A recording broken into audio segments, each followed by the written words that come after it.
Di awal film, kita diperlihatkan seorang gadis muda yang sedang diikat di dalam sebuah ruangan. Gadis itu yang bernama Camilla terlihat sangat menderita dan selalu mendapatkan perlakuan kasar dari seorang pria yang belum diketahui siapa orang tersebut. Camila.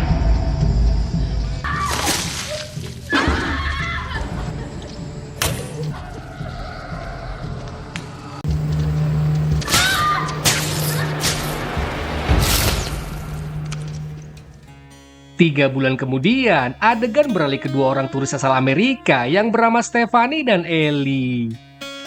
Mereka berdua sedang asik bersepeda melintasi perdesaan yang ada di Argentina dan melewati beberapa poster Camilla yang dinyatakan hilang dan belum ditemukan hingga saat ini. Kemudian, mereka berdua singgah di sebuah desa terpencil yang ada di Argentina.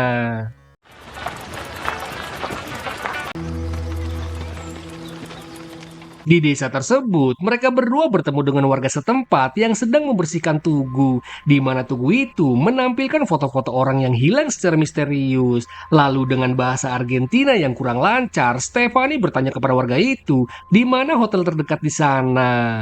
Andan un poquito por acá, da la vuelta al frente. Tengan cuidado porque se puede venir una tormenta, caen rayos acá. Did you get all that? Shut up.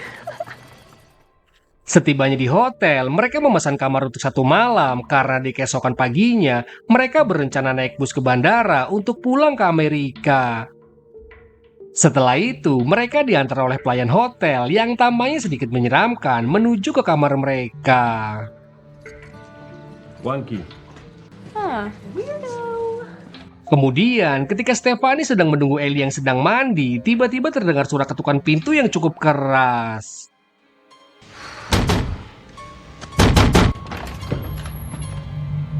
Dan ternyata itu hanya pelayan hotel yang mengantar handuk untuk mereka. Tapi kenapa ketukannya sangat keras seperti orang yang sedang menagih hutang? Setelah mandi dan rebahan sebentar, keduanya pergi ke kafe yang tak jauh dari hotel. Dan baru saja mereka duduk sebentar, tiba-tiba pelayan kafe menjanjikan minuman untuk mereka dan memberitahu mereka bahwa pria berambut brokoli itu yang menraktir minumannya. Don't be rude.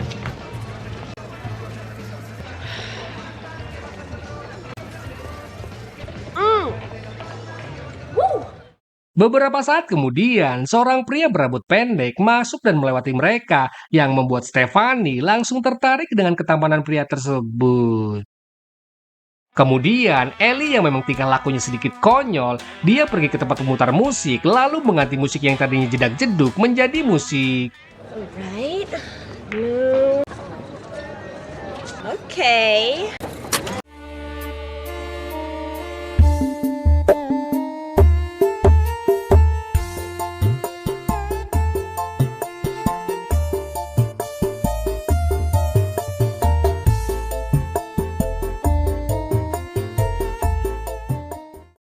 Sementara itu pria berambut pendek yang tadi diperhatikan oleh Stephanie terlihat sedang berjalan menuju ke toilet dan tanpa diduga Ellie juga tertarik kepada pria itu dan tanpa ragu lagi Ellie mengikuti pria itu dan mulai menggodanya. Tapi sayangnya pria itu yang sepertinya tidak suka dengan bodi tipis, Ellie pun diabaikan begitu saja.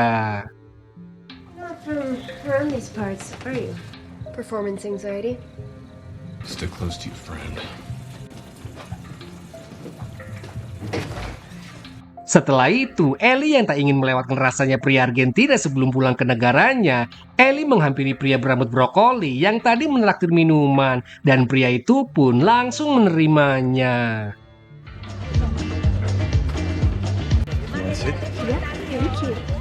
Stephanie yang sudah tahu kelakuan sahabatnya itu, ia memilih pulang duluan daripada cuma menyaksikan mereka beradu bibir. Beberapa jam kemudian, setelah kafe itu tutup, Ellie membawa pria itu ke dekat kamar hotel yang membuat Stephanie jadi terbangun karena suara berisik dari mereka berdua.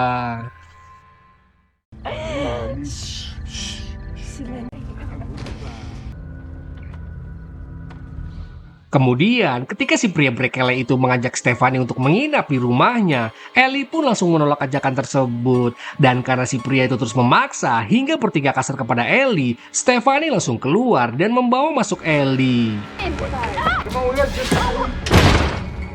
Pria itu yang merasa tersinggung karena ajakannya ditolak. Dia membuat kegaduhan di sana yang membuat penghuni lainnya menjadi kesal.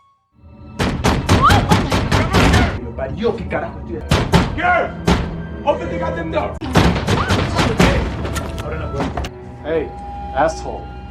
Tanpa diduga, ternyata pria berambut pendek yang bernama Kang Mas Pujo, dia menginap di hotel itu dan kamarnya tepat bersebelahan dengan kamar Ellie dan Stefani.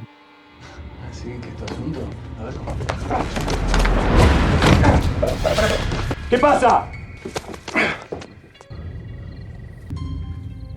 Luka. Di keesokan harinya, mereka berdua bangun kesiangan yang membuat mereka ketinggalan bus yang hanya datang sehari sekali. Dan akhirnya, mau gak mau mereka harus tinggal 1 malam lagi di desa tersebut. We're screwed. Well, we'll just take the next bus. There is no next bus. Kemudian, sesampainya di hotel lagi, Stefani bertanya kepada resepsionis hotel tentang tempat-tempat seru yang tak jauh dari sana. Dan resepsionis itu memanggil pelayan hotel yang ternyata adalah suaminya untuk memberitahu mereka tentang tempat wisata yang ada di sana. ¿Siguen acá? En el colectivo. Te pueden antes de irse. Thanks. Setelah diberitahu tempat-tempat yang asik untuk bersantai, mereka pun langsung bergegas ke sana.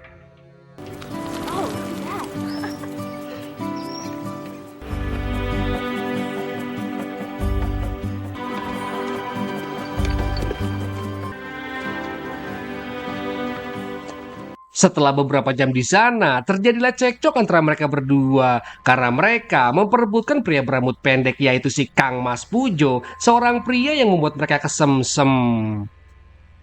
Di situ, Stefani mengatakan kalau tadi malam Ellie sangat tahu betul kalau Stefani yang lebih dulu melihat Kang Mas Pujo dan kesemsem kepadanya. Tapi kenapa Ellie malah menyerobot duluan sampai mengejarnya ke toilet?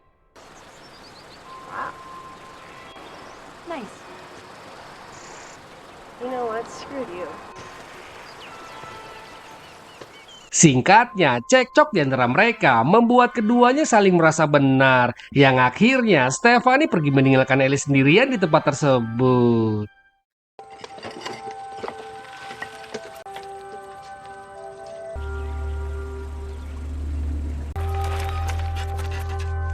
Setelah menjauh dari sana, Stefani sempat menunggu dan berharap Ellie datang menyusulnya. Namun setelah menunggu cukup lama dan Ellie yang tidak muncul-muncul, Stefani pun kembali melanjutkan perjalanannya ke tempat wisata yang berikutnya.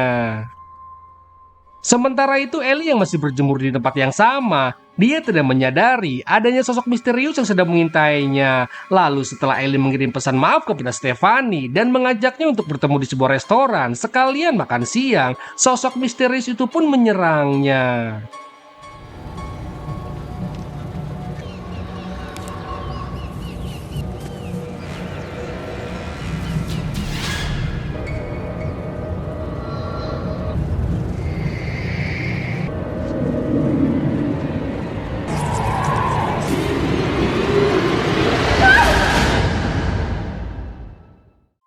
Beberapa saat kemudian, Stefani yang sudah sampai di restoran, ia langsung mencari keberadaan Ellie yang seharusnya Ellie sudah sampai lebih dulu karena restoran itu lokasinya lebih dekat dengan Ellie. Namun setelah mencari kesana kemari, Ellie tidak ada di sana.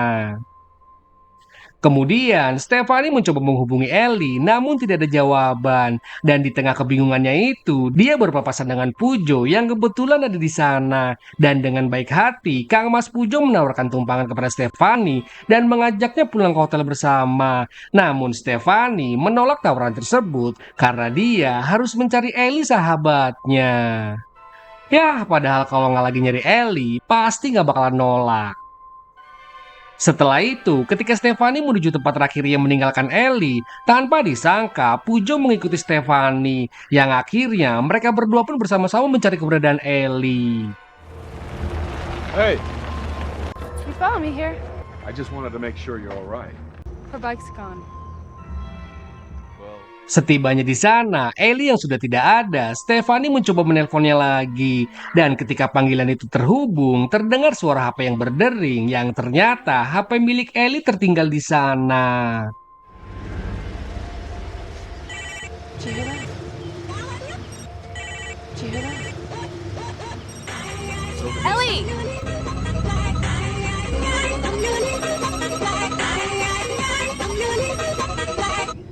Ketika Stefani mencoba menghubungi polisi, Pujo tak sengaja menemukan tetesan darah di sekitar lokasi.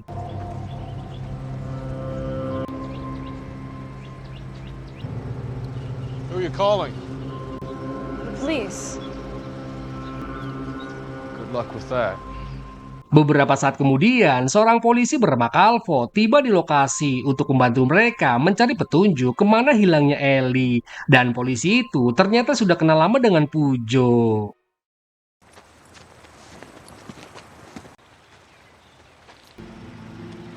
Calvo. Su amiga estaba aquí, obviamente, ya se fue. We got separated. Separated. It was stupid. We got in a fight. Oh. Setelah menceritakan bahwa HP Ellie tertinggal di semak-semak dan adanya noda darah di sekitar lokasi, si Calvo sang polisi terlihat tidak terlalu terkejut dengan hal tersebut karena ternyata selama ini sudah banyak turis wanita yang hilang di daerah itu dan hilangnya Ellie adalah yang kesekian puluh kalinya. Calvo yang juga sudah mengetahui kalau Stefani dan Ellie berpisah akibat bertengkar, Calvo pun langsung menutup kasusnya dan menganggap kalau Ellie bukanlah hilang, melainkan pergi menjauh dari Stefani. Mendengar perkataan Calvo, Stefani yang merasa kalau telah terjadi sesuatu kepada sahabatnya itu, Stefani tetap ingin melaporkan kejadian itu ke kantor polisi untuk membuat laporan orang hilang. Can I ride with you? Okay. Yeah, thank you. You want me to come with you? Yeah, I'll be fine.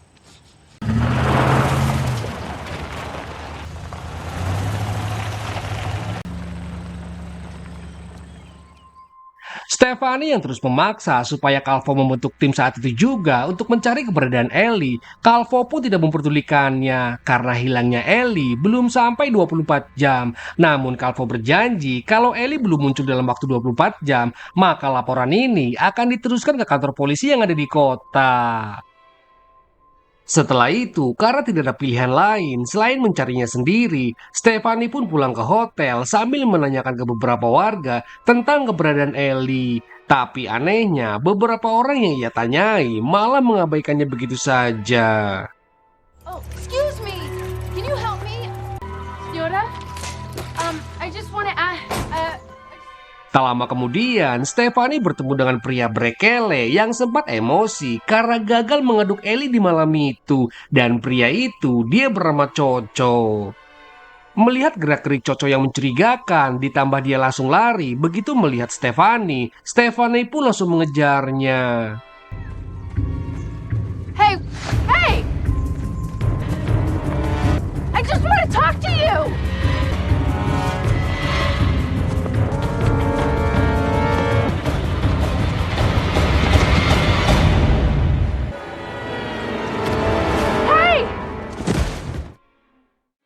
Setelah Coco berhasil kabur, Stefani kembali ke tempat sepedanya ditinggal. Dan betapa terkejutnya Stefani ketika menyadari kalau jari-jari roda sepedanya sudah dipotong-potong oleh seseorang.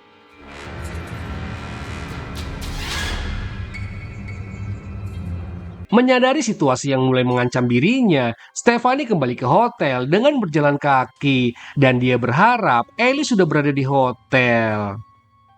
Setibanya di hotel, ternyata Ellie tidak ada di kamar. Lalu Stefani yang melihat kamar Pujo terbuka, dia langsung masuk begitu saja dan langsung menggeledah isi tasnya. Karena menurut Stefani, Pujo tampak mencurigakan dan tanpa diduga Stefani menemukan gelang milik Ellie di dalam tasnya Pujo. Dan dia pun langsung melaporkan penemuan itu kepada Calvo.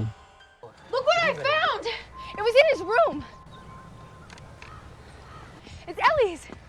Dame un segundo. See it there. I will question him. You let me do my job. Sementara itu dari kejauhan, resepsionis menyaksikan itu dan dia bertanya apa yang sedang terjadi dan mencoba menenangkan Stefani. Tapi yang anehnya, suami resepsionis itu seperti memberikan kode mencurigakan kepada istrinya ketika akan membawa Stefani ke dalam.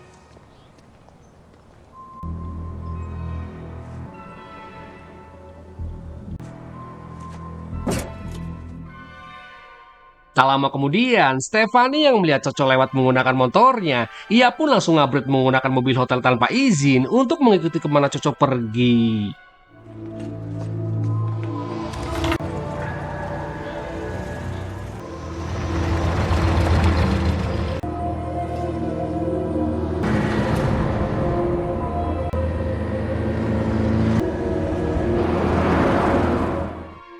Setelah cukup jauh mengikuti Coco, Stefani kehilangan jejaknya dan kini dia masuk ke sebuah desa yang sudah terbengkalai.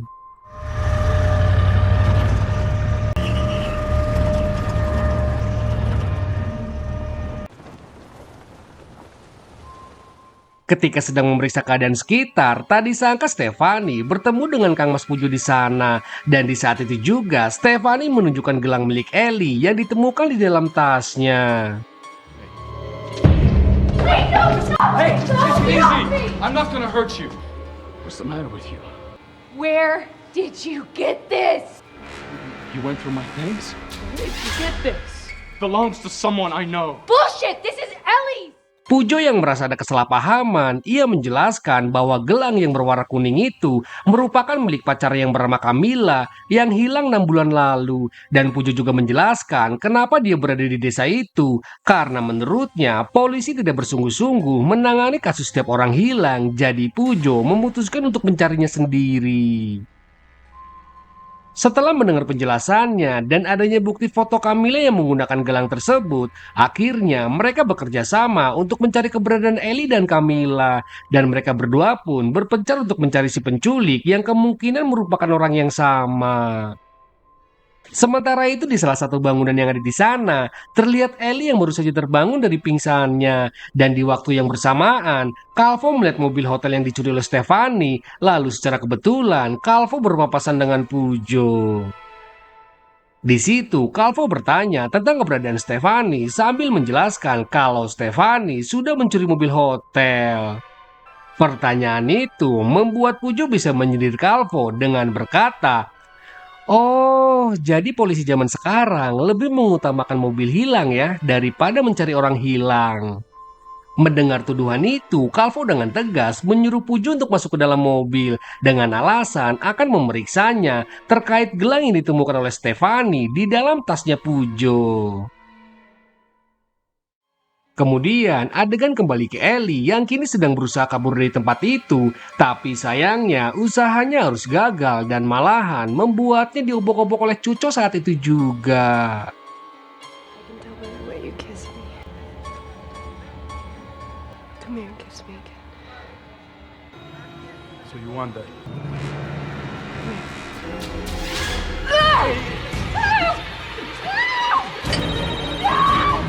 Untungnya, Cuco ditelepon oleh bosnya yang membuatnya berhenti sejenak untuk mengangkat telepon tersebut. Dan di waktu yang bersamaan, Stefani melihat motor Cuco yang terparkir di sana. Lalu dia memutuskan untuk masuk ke dalam dan menemukan Ellie yang sedang disekap. Di situ, Stefani mencoba melabui Coco dengan mematikan mesin genset agar Coco bisa menjauh dari Ellie. Está llorando un poco, pero no pasa nada.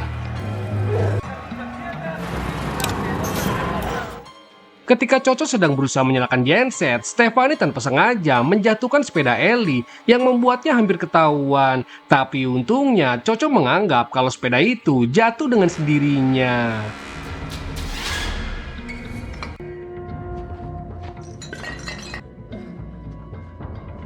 Kemudian Stefani mendekati Ellie dengan sangat hati-hati. Lalu dengan menggunakan pecahan botol, Stefani berusaha secepatnya melepas ikatan tangan sahabatnya itu sebelum Coco menyadarinya.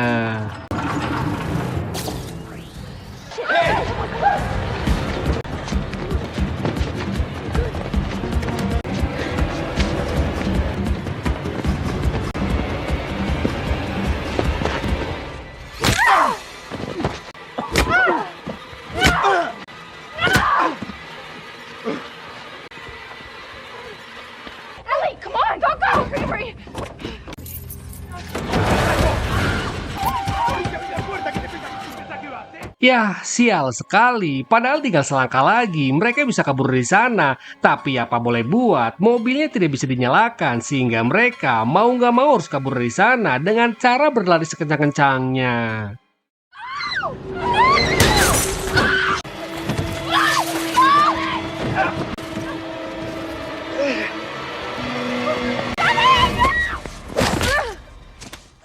Betapa paniknya Stefani melihat Ellie mengeluarkan banyak cairan merah akibat kepalanya terbentur batu.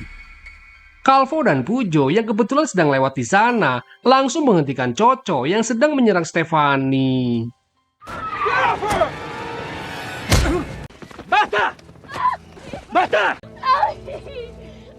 Stefani menjerit sejadi-jadinya ketika mengetahui kalau Ellie sahabatnya sudah tewas akibat kehabisan cairan merah.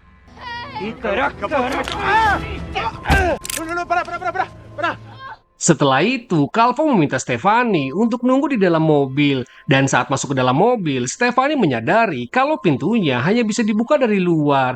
Sementara Pujo yang merasa kalau Calvo terlihat mencurigakan, ditambah kode dari Stefani, Pujo langsung mengambil tindakan dengan merebut pistolnya lalu mengerahkannya kepada Calvo dan memaksa mereka untuk memberitahu di mana keberadaan Camila pacarnya.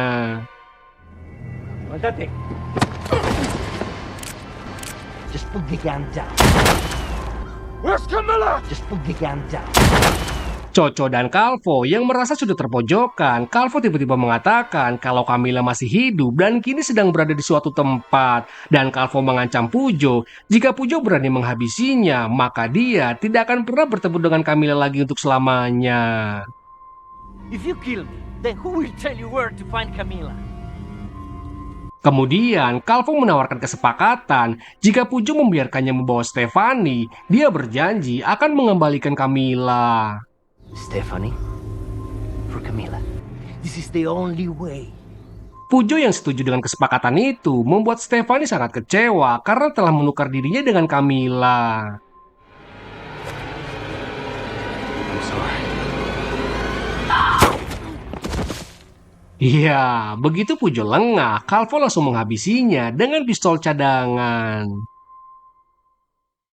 Setelah itu, Stefani yang masih terjebak di dalam mobil, ia langsung dibawa ke markas mereka. Dan di sana akhirnya terungkap bahwa Calvo lah bos dari Cuco. Dengan kata lain, Calvo adalah dalang dari semua wanita yang hilang di desa tersebut. Dan para korbannya akan ia jual kepada orang kaya yang membutuhkan daun ngora alias daun muda dan segar untuk bersenang-senang.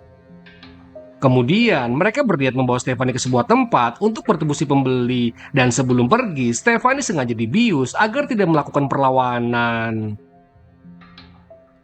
Ketika hari yang sudah mulai gelap, Stefani mulai tersadar dan langsung memiliki ide dengan melempar jaring ikan ke arah Coco sambil menjatuhkannya ke air. Dan dia juga nekat terjun ke dalam air dalam kondisi terikat. Lalu di dalam air, ia berusaha melepas ikatannya.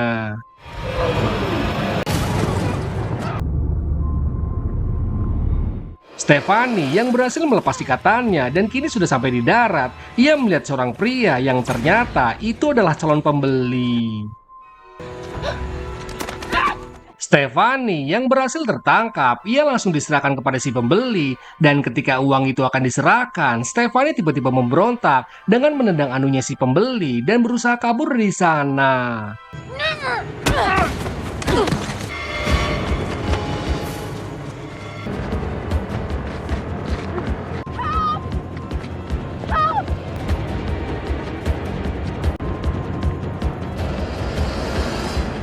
Kemudian, Stefani bersembunyi di dalam sebuah perahu, sementara Calvo terus mencarinya.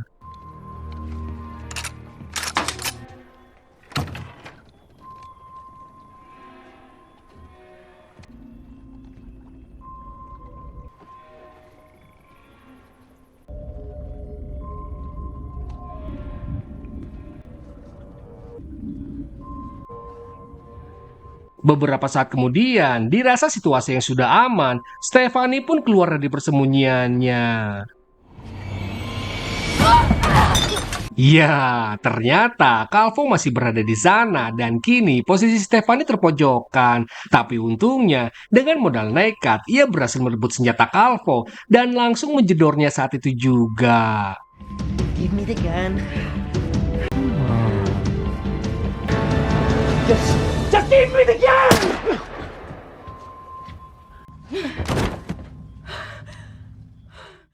Setelah Calvo dan Coco tewas, akhirnya Stefani berhasil selamat. Lalu di dalam perjalanannya, ia bertemu dengan mobil aparat. Tapi Stefani yang sudah tidak percaya dengan aparat yang ada di sana, ia mengambil sebuah batu untuk berjaga-jaga. Tapi untungnya polisi militer itu berhasil menenangkan Stefani dan film pun berakhir. Ya, intinya semua itu adalah perbuatan Calvo dan Cuco yang menculik para daun-daun muda termasuk para turis untuk mereka jual. Dan sepertinya beberapa warga di sana termasuk si resepsionis hotel beserta suaminya sudah tahu siapa pelakunya, tapi mereka memilih diam daripada harus berurusan dengan Calvo. Pesan apa yang bisa diambil dari film ini menurut kalian? Jangan lupa ya, tulis di kolom komentar. Oke lah, segitu saja alur cerita film kali ini. Mohon maaf jika ada kekurangan dan kesalahan dalam pembawaannya. Saya Kang Mas Pujo pamit undur diri. Bye-bye.